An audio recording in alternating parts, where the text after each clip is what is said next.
Assalamualaikum warahmatullahi wabarakatuh. Perkenalkan, nama saya Mahmud Mujahidin. Saya dari kelas 1B. Saya akan menjelaskan tentang studi Al-Quran yang babnya itu Nuzulul Quran. Jadi Nuzulul Quran itu berasal dari bahasa Arab yang berarti turunnya Al-Quran. Istilah ini digunakan untuk merujuk kepada peristiwa di mana Al-Quran itu diturunkan oleh Allah Subhanahu wa taala kepada Nabi Muhammad SAW melalui malaikat Jibril. Jadi proses ini berlangsung selama 23 tahun. Kalau tidak salah itu 23 tahun, dimulai pada tahun 610 Masehi ketika wahyu pertama turun hingga tahun 632 Masehi disampaikan oleh malaikat Jibril. Mulai dari wahyu pertama yang diterima itu di tempat yaitu bernama Gua Hiro. Yaitu Gua Hiro ini adalah tempat pertama turunnya wahyu. Tempatnya yang pertama itu tempat yang diturunkan wahyu itu yang pertama itu adalah tempatnya di Gua Hiro hingga akhir hayat Nabi Muhammad SAW. Pengertian asbabun nuzul itu secara harfiah berarti sebab-sebab turunnya wahyu dalam Al-Quran. Istilah ini merujuk pada konteks historis dan sosial yang melatar belakangi turunnya ayat-ayat tertentu. Asbabun nuzul ini penting untuk menggali makna dan tujuan dari setiap ayat sehingga dapat diaplikasikan secara tepat dalam kehidupan sehari-hari. Contoh asbabun nuzul contoh asbabun nuzul yang pertama itu pertanyaan dari sahabat. Terdapat ayat yang diturunkan sebagai respon kepada pertanyaan atau permasalahan yang dihadapi oleh para nabi, yang dihadapi oleh para sahabat. Peristiwa tertentu, yaitu yang kedua itu adalah peristiwa tertentu. Beberapa ayat diturunkan berikutan peristiwa penting seperti perang.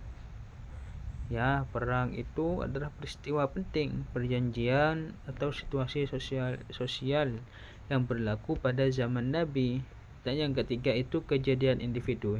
Yang kejadian individu ini kadang-kadang ayat diturunkan berkaitan dengan tindakan atau perilaku individu tertentu, baik yang positif atau yang negatif. Sejarah singkat Nuzulul Quran. Permulaan wahyu pertama Nuzulul Quran itu dimulai pada malam Lailatul Qadar. Pada malam itu Lailatul Qadar yang dipercayai berlaku pada malam Ramadan. Wahyu pertama yang diterima Nabi Muhammad itu adalah surah Al-Alaq, yaitu ayat 1 dan sampai 5 ketika baginda sedang beribadah di Gua Hiro. Sejarah singkat Nuzulul Quran. 2 periode wahyu.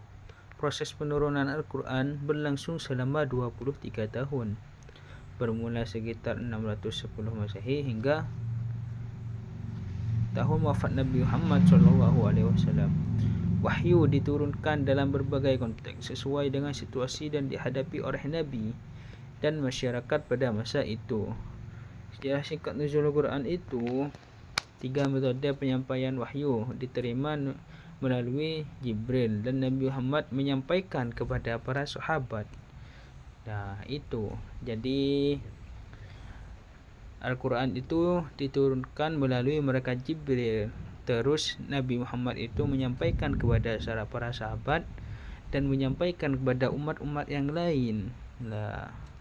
Kemudian menghafal dan kemudian Nabi dan sahabat itu menghafal dan menuliskannya.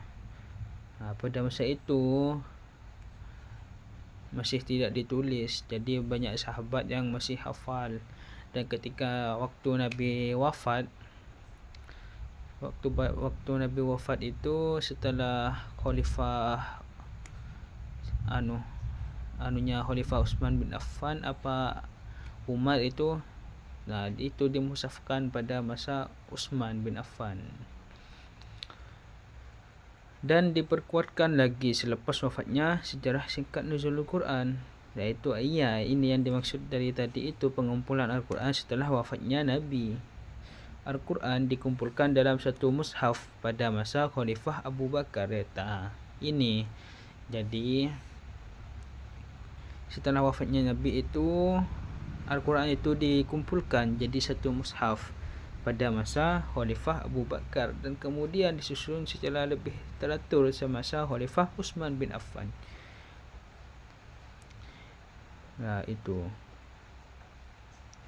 Jadi asbabun nuzul itu manfaatnya, yaitu sangat bermanfaat kepada kita semua. Jadi manfaat yang pertama itu panduan dalam pengambilan keputusan. Jadi manfaat-manfaatnya yang itu, nuzulul Quran itu sangat bermanfaat kepada kita. Jadi kita harus mempelajari nuzulul Quran. Jadi kita harus mempelajari nuzulul Quran ini.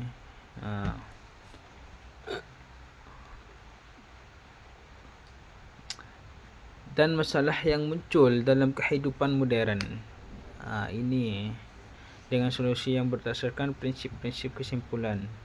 Nuzulul Quran ini adalah, secara bahasa itu adalah peristiwa penurunan Al-Quran kepada Nabi Muhammad SAW selama kurang lebih 23 tahun.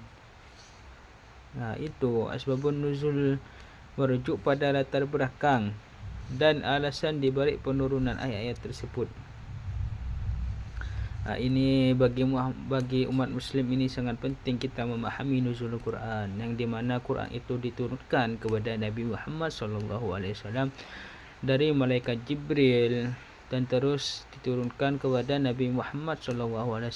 Kemudian Nabi Muhammad itu mengajarkan kepada sahabat-sahabatnya. Ketika wafat, Nabi Muhammad itu menyuruh sahabat itu menjadikan mushaf Al-Quran dan disempurnakan pada masa Khalifah Utsman bin Affan. Itu cukup sekian dari saya. Wassalamualaikum warahmatullahi wabarakatuh.